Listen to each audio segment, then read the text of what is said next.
Mike and Molly, starring Melissa McCarthy and a man. My name is John Oliver, and I would like to talk to you for a few minutes about FIFA, and more specifically, Jack Warner.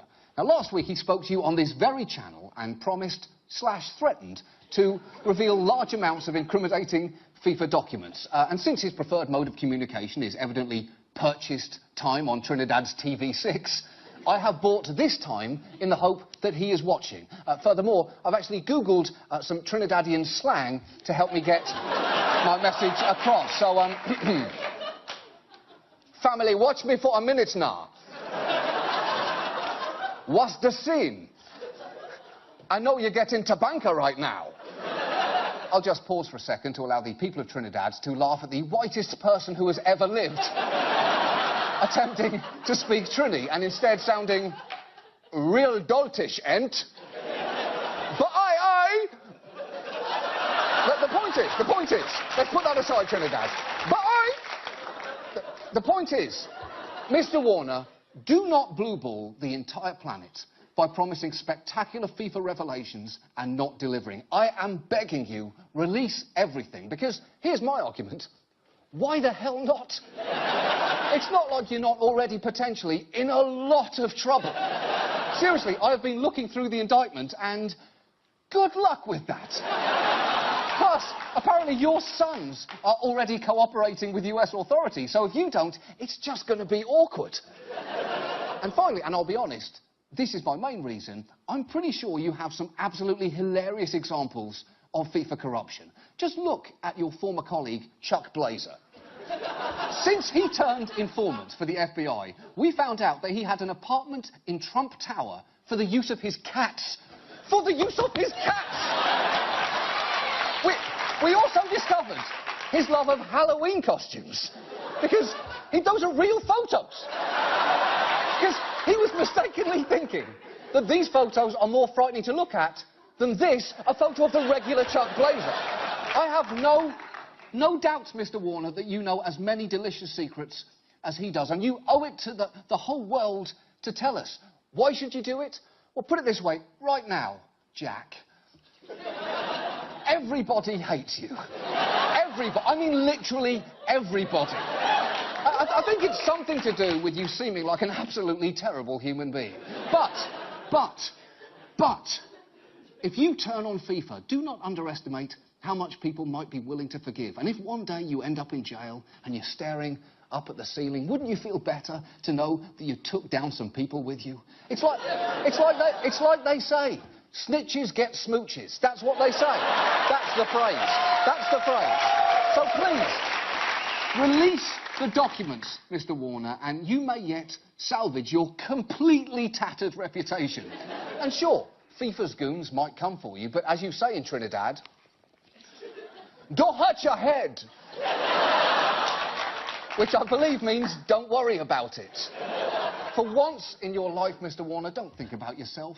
Think about everyone else. Thank you for your time, Trinidad. I now return you to Mike and Molly. I believe this week's episode is called Melissa McCarthy Still Can't Get Out of Her CBS Contract. So I simply say this to all of you. Goodbye, Trinidad. And, of course, Tobago.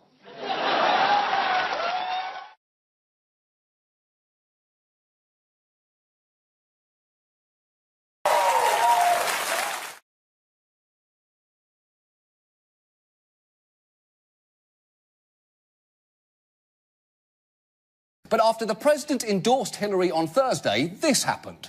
Trump reacted to the president's endorsement this afternoon, tweeting, "Obama just endorsed crooked Hillary. He wants 4 more years of Obama, but nobody else does." Clinton's campaign responding, "Delete your account." Now, hold on.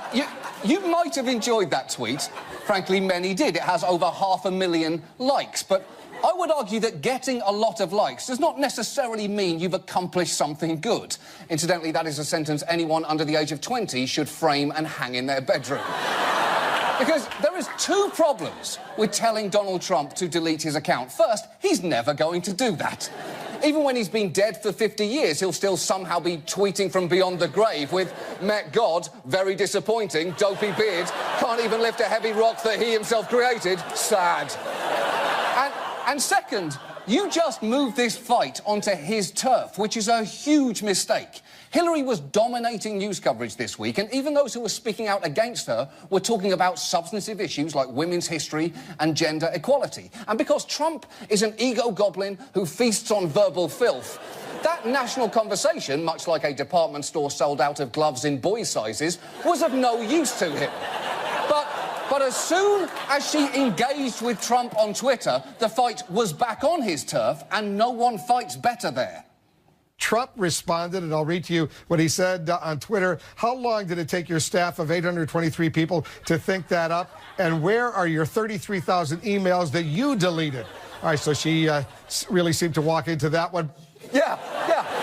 She absolutely did. And that right there is the problem. Hillary, you are not going to beat Donald Trump at social media.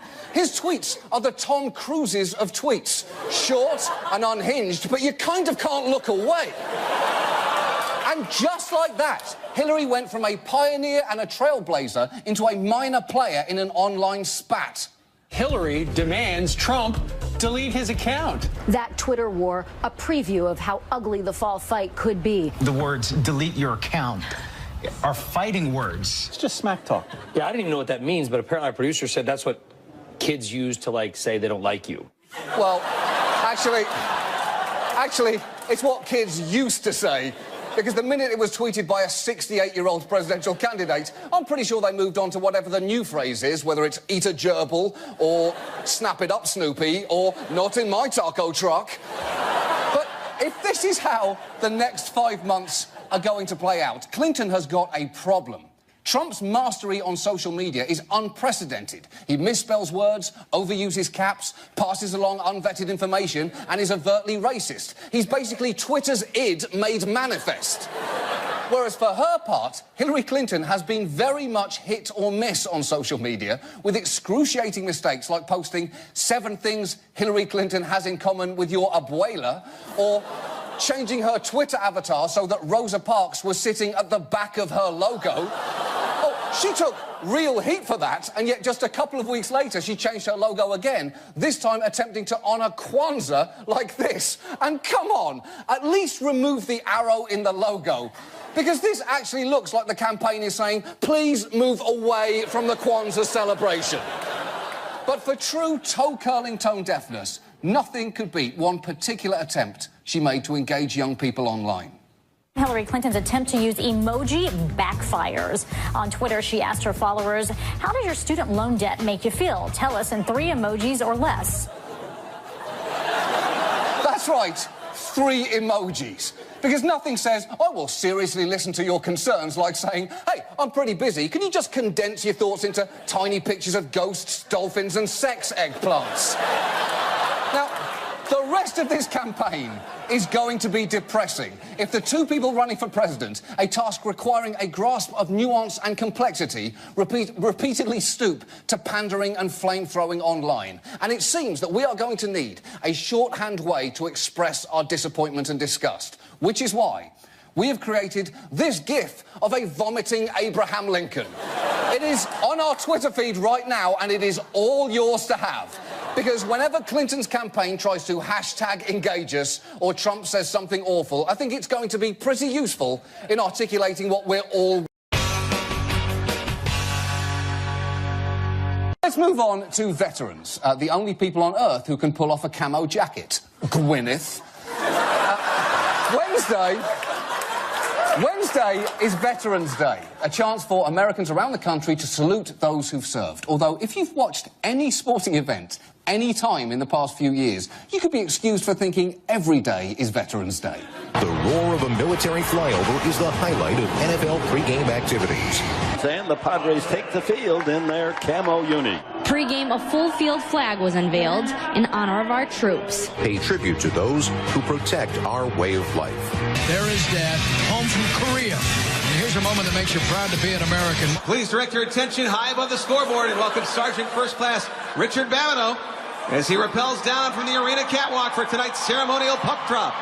Holy shit, that is awesome.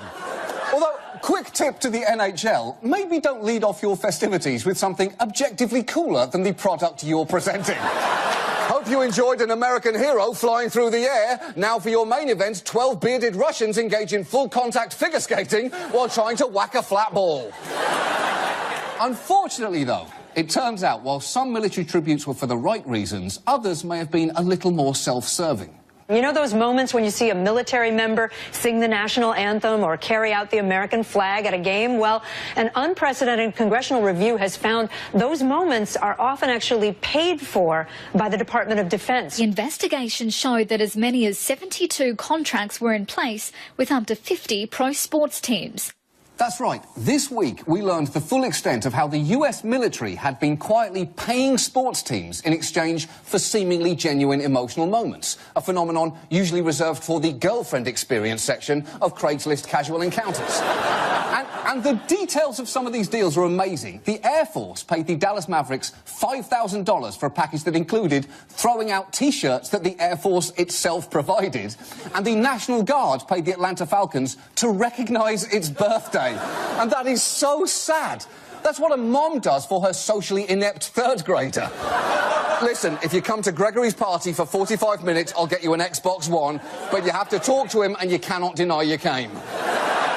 Now, the response to this story from the leagues has been unimpressive. NFL Commissioner Roger Goodell promised if they find any inappropriate payments were made, they will be refunded in full. And the Commissioner of Major League Baseball claimed the teams didn't always collect the money in the contracts, and even when they did, there was some important context we should all bear in mind.